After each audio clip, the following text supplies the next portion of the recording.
Assalamualaikum warahmatullahi wabarakatuh. Perkenalkan, nama saya Rodatul Adawiyah dengan NIM 21040450132. Pada kesempatan kali ini, untuk memenuhi tugas ujian akhir semester mata kuliah psikologi konseling, saya akan membahas mengenai 3 pendekatan dalam proses konseling, yaitu pendekatan direktif, non-direktif, dan kemudian eklektik. Pertama, pengertian konseling direktif. Pendekatan konseling direktif adalah pendekatan konseling di mana konselor mengambil peran yang lebih dominan dibanding dengan konselinya dalam sesi konseling dan bertanggung jawab atas sebagian besar pengambilan keputusan atas konseli. Yang kedua adalah pengertian dari pendekatan konseling non-direktif. Nah, pendekatan non-direktif ini adalah kebalikan dari pengertian pendekatan direktif, di mana psikoterapi non-direktif adalah suatu metode perawatan psikis yang dilakukan dengan cara berdialog antara konselor dengan konseli agar tercapai gambaran yang serasi antara ideal self atau klien yang ideal dengan aktual self atau sesuai kenyataan yang sebenarnya. Jadi dalam pendekatan ini peran konselor itu hanya sebagai pemantik, sedangkan konseli lebih banyak menceritakan mengenai apa yang mereka rasakan. Selanjutnya adalah pengertian dari pendekatan konseling eklektik. Pendekatan eklektik ini mengakui bahwa pada proses konseling itu tidak ada satu pendekatan tunggal yang dapat menyelesaikan semua masalah konseli yang dihadapinya. Konselor yang menggunakan pendekatan eklektik ini besar kemungkinannya menggabungkan teknik dan strategi dari pendekatan direktif maupun non-direktif.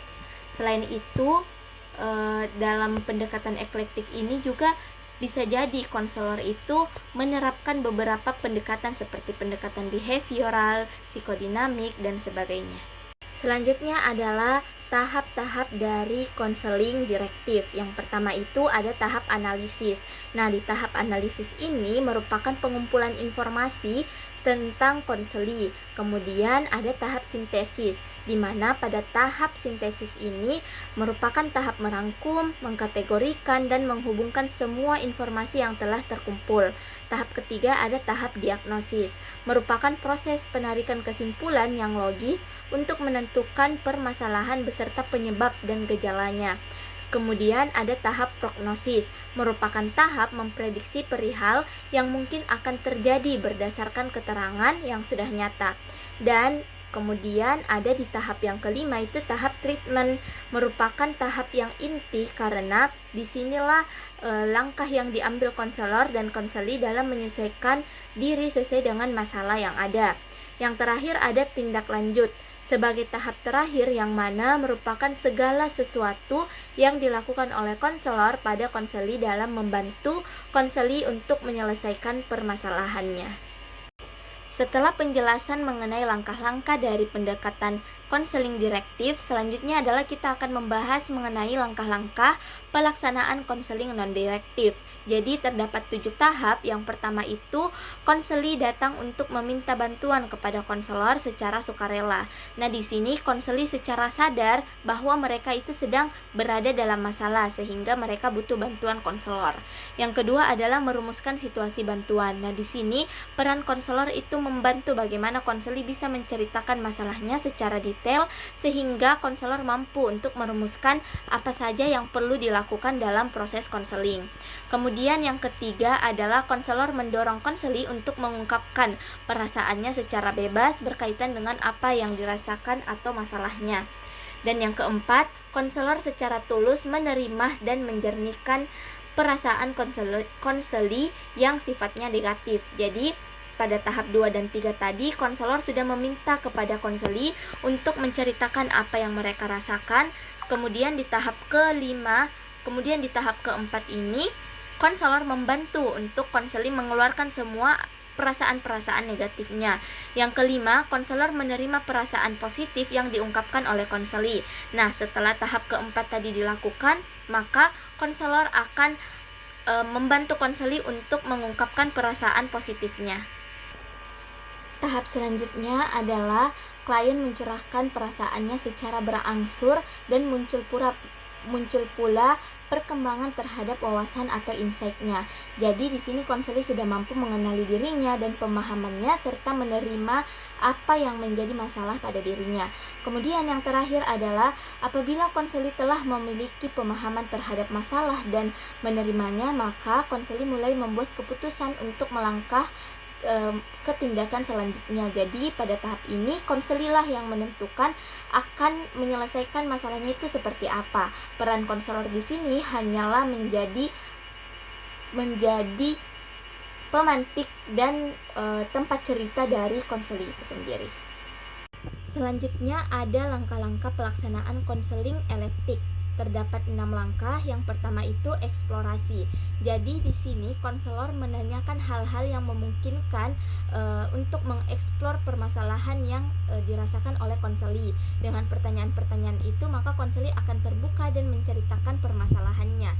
Yang kedua adalah merumuskan masalah. Sama seperti tahap pada konseling non-direktif, setelah konseli menceritakan masalahnya, maka peran konselor adalah membantu untuk merumuskan masalah-masalah apa saja yang terjadi pada konseli, sehingga konseli dapat mengenali apa masalahnya dan bisa memahami serta menerimanya. Yang ketiga ada identifikasi alternatif konselor, dan konseli mengidentifikasi alternatif pemecahan dari rumusan masalah yang telah disepakati. Jadi nanti ada proses konseli dan konselor itu sama-sama berdiskusi terkait solusi-solusi alternatif solusi yang akan diberikan untuk pemecahan masalahnya. Yang keempat ada perencanaan, kemudian tindakan atau komitmen, dan yang keenam adalah penilaian dan umpan balik. Di sini konselor kembali meninjau apakah sejauh ini langkah yang diambil oleh konselor itu sudah benar atau sudah berada di tahap mana. Sekarang kita beralih pada kelebihan dan kekurangan ketiga pendekatan tadi itu. Yang pertama ada kelebihan dari konseling direktif. Yang satu, waktu yang diperlukan sangat singkat. Kemudian, solusi yang diberikan kepada konselor dapat dijadikan sebagai dasar pemikiran konseli dalam penyelesaian masalahnya. Yang ketiga, cocok digunakan untuk klien yang kurang berpendidikan. Dalam hal ini, konseli yang tidak mau terbuka dan anak-anak serta individu dengan masalah-masalah yang tidak terlalu bersifat emosional atau bukan masalah berat. Dan yang terakhir, data yang dikumpulkan itu lengkap.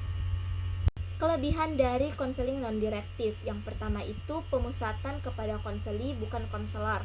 Jadi, pada pendekatan non-direktif ini adalah peran konseli itu lebih besar. Jadi, konseli bisa lebih mampu untuk berbicara dan menceritakan apa yang dia rasakan tanpa perlu merasa tertekan. Kemudian lebih menekankan pada sikap pribadi dibanding dengan teknik. Kelebihan yang ketiga, konseli dapat mengekspresikan apa yang dirasakan secara bebas. Nah, karena konseli ini memiliki keinginan sendiri untuk datang ke konselor, maka dari itu konselor tidak perlu banyak mengambil waktu untuk mengeksplorasi masalah, karena dalam hal ini konseli sudah mulai merasakan bahwa dirinya sedang bermasalah. Yang keempat adalah penekanan emosi, perasaan, dan afektif dalam terapi. Kelebihan dari konseling elektif itu ada 3. Yang pertama, proses konseling bersifat efektif karena menetapkan atau memadukan berbagai pendekatan dengan menggunakan berbagai variasi prosedur dan teknik, sehingga dapat melayani klien sesuai dengan kebutuhannya dan sesuai dengan ciri khas masalah yang dihadapinya.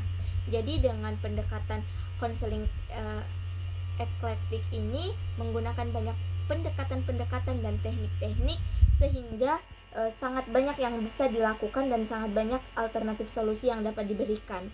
Yang kedua, dapat menciptakan suatu sistematika dalam pemberian layanan konseling.